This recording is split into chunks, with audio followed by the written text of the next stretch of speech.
Salut à tous, aujourd'hui une petite vidéo pour montrer une technique que j'utilise pour trouver des profils intéressants pour la division CAP 240 qui arrive fin janvier, la future division des paliers. Ça reste une technique parmi d'autres bien sûr et ça reste aussi mon avis perso. À vous de faire votre propre opinion, donc moi je vous montre en exemple, c'est plus parlant. Donc on y va, c'est parti. En gros le but ça va être d'avoir des joueurs qui vont surperformer sur le moment par rapport à leur L15 et ça je pense qu'on peut réduire la part d'inconnus en choisissant bien les match-up qu'ils vont faire. Là dans cette vidéo je vais vous montrer pas mal d'exemples de joueurs qui sont bons, plus ou moins bons à domicile et qui à l'extérieur pêchent un petit peu plus. Donc à domicile la plupart du temps ils vont faire plus que leur L15, donc c'est ça qui est intéressant à les trouver. Après les L15 vont pas mal bouger toutes les semaines, donc il faudra scouter plus ou moins en continu pour aller chercher des joueurs. Rien n'empêche de revendre un joueur qui a surperformé. S'il peut aller dans une division America, ça pourra peut-être intéresser quelqu'un. Racheter 2-3 cibles comme ça avec des L15 un peu faibles. Et je vous montre aussi à la fin de la vidéo un joueur blessé qui revient petit à petit remplaçant. Pas sûr, après c'est jamais sûr qu'il reprenne sa place de titulaire. Dans ce cas-là, je pense, vous le connaissez sûrement même, mais voilà, en scoutant, vous pourrez trouver vraiment plein de joueurs dans ces cas-là. C'est ça qui est cool avec la division KP, c'est qu'il y a plein de cibles intéressantes à aller chercher, à choisir avec un bon timing, donc voilà. Alors, je vais passer rapidement sur Gustavo Velasquez, j'en ai parlé dans ma dernière vidéo. Petite précision, je ne prends pas des L15 de 48, tout ça, je prends des joueurs qui ont des L15 et qui vont surperformer dans certains types de match-up, donc là, c'est le cas. On va voir rapidement, même si je vous l'ai montré dans ma dernière vidéo, sur ces 12 derniers matchs, ça c'est ses résultats en totalité. Et à domicile, vous pouvez voir que ça fait très mal. Sur ces 12 derniers matchs à domicile, c'est 9 matchs où il fait plus de 59 et il fait même 10 points de plus quasiment à chaque fois. Ce qui fait qu'à lui tout seul, il va aller chercher le palier 2 entre guillemets, si vos autres joueurs vont parfait. Mais voilà, donc je trouve intéressant pour vous le repartager. Même si le L15 il est de 59, donc il faudra derrière aller trouver des L15 plus petits, c'est un peu le défi. Mais voilà, je trouve intéressant, c'est ce type de joueur qu'il faudra aligner à domicile pour aller chercher les paliers 2 dans la division CAP 240. Et chercher le profil d'un latéral, les latéraux avant c'était pas super intéressant pour les teams paliers, maintenant ça l'est beaucoup plus par rapport à leurs écarts. Et là je vais vous montrer Rami Bensebaini, donc ça c'est ses résultats en totalité. Et si on met les résultats à domicile, et vous pouvez voir que c'est uniquement 4 matchs sur 16 où il est en dessous de 54. Il a même fait, il a fait un 53 et un 51, donc on est vraiment pas loin. Le reste du temps, donc quasiment 70% du temps, il est à plus de 60. Il y a juste un 55 et le reste du temps c'est plus de 60, donc ça fait 6 points en plus sur le L15. Donc super intéressant par rapport à son L15 de 54 d'aller chercher ça, chaque fois d'avoir 6 points en plus. Vous le connaissez, après je ne vais pas déblatérer, même quand c'est pas décisif ça fait des beaux all-around. Capable de jouer milieu. Il a même joué défenseur central avec des all-around extraordinaires là. Donc voilà, une cible intéressante, il y en a plein des latéraux à aller chercher, à les scouter. Donc il y a vraiment moyen de se régaler sur ce genre de cible. Bon, en tout cas, voilà, je trouvais que c'était un bon exemple. Et j'ai pas été chercher très loin puisque je l'ai Alan Varela. Alors je voulais vous montrer aussi la différence entre ces matchs à l'extérieur et les matchs à domicile, c'est assez parlant.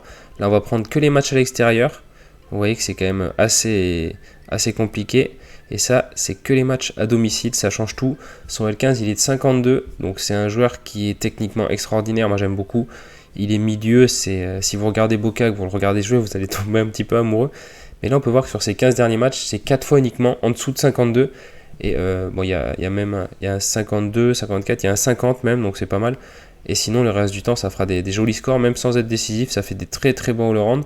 Donc voilà, encore un joueur que je trouvais sympa à vous présenter, que j'aime bien en plus, mais pour vous montrer qu'il y a plein de cibles comme ça dans le même type. Et le prochain exemple, alors je voulais vous montrer un exemple un peu différent des autres, c'est Jordi Clasier. Alors je vais vous montrer son score en totalité, c'est ça. Et je vais vous montrer surtout, à domicile je vais vous le mettre, et je vais vous montrer dans quel cas il a fait des mauvais scores. Et bien il a fait des mauvais scores là contre Feyenoord. Il a fait après son mauvais score contre l'Ajax, 40,9, juste là. Après les 2 scores jaunes qu'il fait d'affilée, c'est en Coupe d'Europe contre Gil Vicente et Dundee United. Derrière, le score encore jaune, c'est 31,50 contre l'Ajax, encore. Derrière, c'est contre le Vitesse, il n'y a pas trop d'excuses là par contre. Et après, Twente, il est remplaçant. Donc vous voyez qu'en fonction des match-ups, quand même, c'est plus ou moins prévisible d'avoir des bons scores.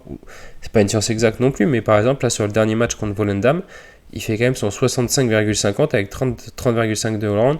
Volendam, c'est pas une équipe de fou à domicile, donc là, on l'aligne sans souci. Et ça nous fait un bon petit score. Donc voilà, c'est un autre exemple. Quand le joueur a des match-ups compliqués, d'éviter de le mettre. Et les attaquants, c'est des profils intéressants parce que souvent, ils vont pas avoir beaucoup de all-around, donc ça va être décisif ou pas. Donc sur certaines mauvaises périodes, leur L15 peut vachement baisser. Donc je pense qu'il y a beaucoup de coups à faire en scoutant, on peut en trouver pas mal.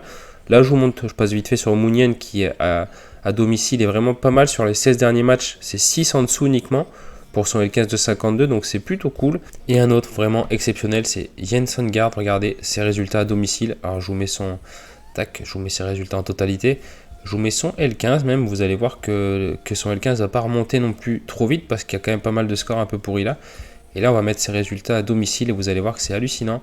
En fait sur tous les matchs de la saison il a été décisif, ou il y en a juste un il n'a pas été décisif mais il a fait un all-around pardon, énorme, donc super intéressant. Après c'est un peu plus cher forcément, mais voilà, je voulais vous le montrer parce qu'il rentre parfaitement dans le moule.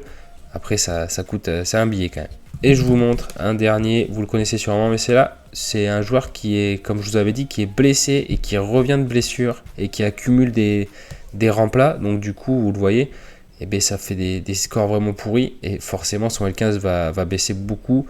En plus là, tout ce qui est là va bientôt sortir, donc son L15 va être ridicule, à part s'il commence déjà à reprendre l'attitude. Moi je pense qu'il reprendra l'attitude. Après c'était un titulaire vraiment de base de Sturmgard. Je connais pas exactement la situation, je connais pas trop Sturmgard, j'ai juste vu que niveau attaquant, ce qu'il avait remplacé pendant qu'il était pas là, c'était pas non plus foufou. Donc je vois pas pourquoi il reviendrait pas. Il a 16 balles. Si jamais il recommence à titu, il a un L15 de 35, ça peut être vraiment une bonne pioche. Des profils comme ça, c'est vraiment des profils à aller chercher, c'est super intéressant. Il doit y en avoir plein. Là, je vous ai pris lui parce que je le connaissais, je l'avais en début de saison et je l'avais revendu heureusement avant qu'il soit longuement blessé. Mais voilà, donc je trouvais que c'était un bon exemple à vous montrer pour prendre conscience qu'un titulaire qui revient et qui fait plusieurs remplats, et bien, derrière, s'il commence à être retitu et à refaire des scores comme ça, au niveau de la division KP, c'est juste génial, quoi. Je vous remercie d'avoir regardé cette vidéo. N'hésitez pas à vous abonner, à liker si vous avez aimé. J'espère que ça vous aura un petit peu aidé. Je vous souhaite une bonne fin de journée. Je vous dis à bientôt. Salut.